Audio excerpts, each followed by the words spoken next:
Hello friends, तो आज हम इस वीडियो में जानेंगे सकट चौथ जो कि 6 जनवरी 2026 को है, उसकी सरल पूजा विधि जिससे आप आसानी से पूजा कर सकते हैं।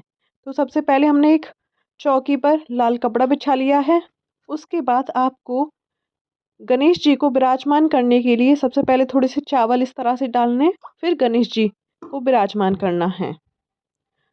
उसके बाद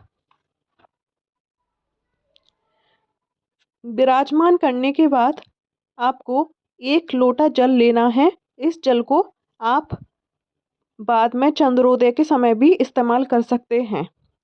तो अब हमें चाहिए, तो आप जल के इस लोटे पर रोली चावल से स्वास्तिक बना लीजिए, इस तरह से जिस तरह से वीडियो में है। उसके बाद आपको फूल चाहिए। तो सबसे पहले तो आपको फूल से भगवान गणेश जी को इस तरह से अर्पण करना है और उसके बाद ये जो फूल है आपको इसी तरह से भगवान को अर्पित कर देना है। जितने भी फूल हों आपको आपके पास, आपको इसी तरह से भगवान को अर्पित करते रहना है। उसके बाद भगवान का आपको तिलक करना है। तिलक आप हल्दी से, रोली से, चंदन से, जो भी आपके पास मौजूद हो उसी से कर सकते हैं। फिर चावल चावल का भी आपको भगवान को अर्पण करना है। उसके बाद आपको जिस तरह से वीडियो में है देख सकते हैं, आपको फूल इसी तरह से अर्पण कर देने हैं। फूल बहुत ही ज़रूरी होते हैं। कोई भी पूजा आप करें, फूल से भगवान अति प्रसन्न होते हैं। तो इसी तरह से आपको अर्पण कर देने हैं। उसके बाद आपको एक सुपारी लेनी है। इसी तरह से आप सुपारी ले सकते हैं और उसका भी आपको हल्दी से या रोली से आप इस तरह से टीका तिलक कर सकते हैं। और जो भी जनेऊ हो या जो भी कलाया हो, कलावा हो आप पर, इसी तरह से भगवान को अर्पित कर देना है, इस तरह से जिस तरह वीडियो में है। फिर आपको भगवान गणेश जी को भी जनेऊ और कलावा इस तरह से समर्पित कर देना है।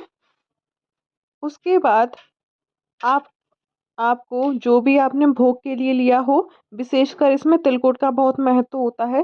तो तिलकुट से बनी हुई कोई भी, तिलकुट और गुड़ से बनी हुई कोई भी आप मिठाई जैसे कि लड्डू आप ले सकते हैं। इस तरह से आपको फल अर्पित करना है भगवान को। फल, ऋतु फल आप कोई भी ले सकते हैं जो भी आपके पास मौजूद हो। उसके बाद आपको इस तरह से एक छोटी सी थाली लेनी है। उस पर आप, उसमें आपको कपूर डालना है और धूप डालनी है।